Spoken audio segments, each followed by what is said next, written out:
BJP হচ্ছে pocket মারের দল, মানুষের পকেট মারছে আর নিজেদের পকেট ভরছে, লুটেরার দল। তাই বিজেপিকে কেন ভোট দেন? আমি ওদের বলি, ভোটে আপনাদের অধিকার আছে, বিজেপিকে বন্ধ করে দিন যাতে ক্ষমতায় না আসতে পারে। ময়নাগুড়ির মঞ্চ থেকে এভাবেই বিজেপি বিরোধিতায় সরব হন তৃণমূল সুপ্রিমো মমতা বন্দ্যোপাধ্যায়।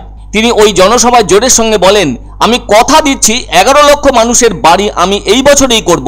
এবার তিনি রাগত স্বরে বলেন, আপনারা বারবার বিজেপিকে ভোট দিয়ে দিচ্ছেন, এদিকে আমাদের টাকাগুলো বন্ধ করে দিয়েছে। 3 বছরে 100 দিনের কাজের টাকারও একটাও দেয়নি, কেন ভোট দেবেন বিজেপিকে?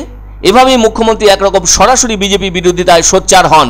গণদেবতাদের সামনে গেরুয়া শিবিরকে ভোট না দেওয়ার পরামর্শ দেন মুখ্যমন্ত্রী। এবার তিনি গণদেবতাদের সামনে ব্যাখ্যা করার ভূমিকায় বলেন, ওই গেরুয়া শিবিরে কারা যাচ্ছে, কোন ধরনের লোকজনেরা ওই দলে নাম লেখাচ্ছে।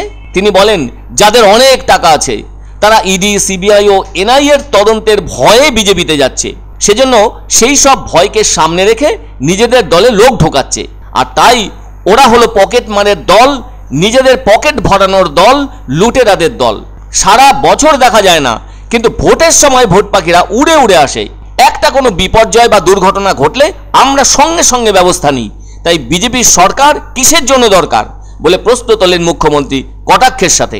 এবার মুখ্যমন্ত্রী বলেন, 2024-এর ডিসেম্বরের মধ্যেই 11 লক্ষ বাংলার মানুষ নিজেদের বাড়ি বানানোর টাকা পেয়ে যাবেন বলে আশ্বস্ত করলেন। সেই টাকা দেবে পশ্চিমবঙ্গ সরকার। কিছুদিন আগে ঘটে যাওয়া প্রাকৃতিক ঝড়ে বিপর্যস্ত উত্তরবঙ্গের বহু মানুষ, অনেক ঘরবাড়ি নষ্ট হয়ে গিয়েছে। সেই সমস্ত বিপর্যয়ে পড়া মানুষদের বাড়ি তৈরির গ্যারান্টি দিলেন মুখ্যমন্ত্রী নিজে। জলপাইগুড়িতে মিনি টর্নেডোর তাণ্ডবে যেন লণ্ডভণ্ড হয়ে গিয়েছে ময়নাগুড়ি ব্লকের একাধিক জায়গা। আর তাই এদিন সেই ময়নাগুড়ির পূর্ব শালবাড়িতে এসে তৃণমূল প্রার্থী নির্মল চন্দ্র রায়ের সমর্থনে জনসভা করলেন মুখ্যমন্ত্রী। তিনি মঞ্চে এদিন সকলের সঙ্গে নাচেও অংশ নেন। তবে এদিনের জনসভার মঞ্চ থেকেই তিনি আবাস যোজনার টাকা না পাওয়া, ঝড়ে দুর্গতদের টাকা দিতে কমিশনের বাধা ইত্যাদি সম্পর্কে কথা বলেন মুখ্যমন্ত্রী। মুখ্যমন্ত্রী এদিন বলেন, আপনারা জানুন, ভোট না হলে আমার কাছে 1 সেকেন্ডের ব্যাপার ছিল, কিন্তু ভোট চললে আমরা কিছু করতে পারি না, কারণ বিজেপির কমিশন বসে আছে। আমরা ওদের লিখেছিলাম বারবার, যাদের বাড়িঘর ভেঙে গিয়েছে তাদের 1,20,000 টাকা করে দেওয়া হোক, যাতে তারা বাংলার বাড়ি পায়। কিন্তু কমিশন বলল না, যা প্রচলিত নিয়ম আছে তাতেই হবে। উল্লেখ্য, এই নিয়ম অনুযায়ী ইতিমধ্যেই ঝড় কবলিত দুর্গতদের হাতে টাকা পৌঁছে গিয়েছে। আবার কত টাকা পৌঁছে গিয়েছে তার ব্যাখ্যাও দিয়েছেন তিনি। যাদের ঘর ভেঙেছে তারা 20,000 টাকা করে পাবেন, যাদের আংশিক ভেঙেছে তারা 5,000 টাকা করে পাবেন।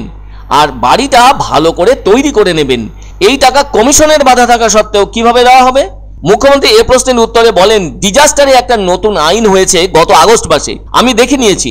মনে রাখবেন, যাদের বাড়ির সবটাই ভেঙেছে তারা বাংলার বাড়ির জন্য টাকা পাবেন।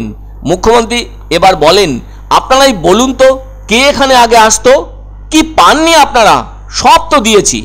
আমি কথা দিচ্ছি, 11 লক্ষ মানুষের আবাসন এই বছরেই আমরা করব। আমরা আস্তে আস্তে সেন্ট্রাল গভর্নমেন্ট, আপনারা বাংলার বিজেপিকে ভোট দিয়ে দিচ্ছেন, উত্তরবঙ্গের মানুষরা, জঙ্গলমহলের মানুষরা, পরে আমাদের ফলে বিজেপি টাকাগুলো বন্ধ করে দিচ্ছে।